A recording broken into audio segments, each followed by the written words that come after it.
ST depot ખાતે traffic control સાથે 8 જેટલા કર્મચારીઓ વય નિવૃત્ત થતા તેઓનો વિદાય સમારોહ યોજાયો હતો।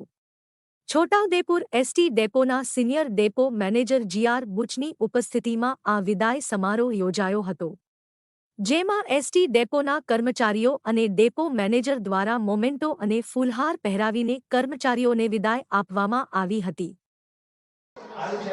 આજરોજ છોટાઉદેપુર ડેપોમાં એક સાથે 8 કર્મચારી વય મર્યાદાને કારણે નિવૃત્ત થઈ રહેલ છે અને એક ટ્રાફિક કંટ્રોલર, કુલ 9 કર્મચારી સ્ટાફ મિત્રો રિટાયર્ડ થાય છે। એના વિદાય સમારંભમાં કર્મચારી માન્ય યુનિયન તરફથી આ પ્રોગ્રામ ગોઠવેલો છે અને એને દરેક કર્મચારીઓને પુષ્પગુચ્છ, હાર અને મોમેન્ટોથી સત્કાર કરી અને વિદાય સમારંભ ગોઠવેલ છે।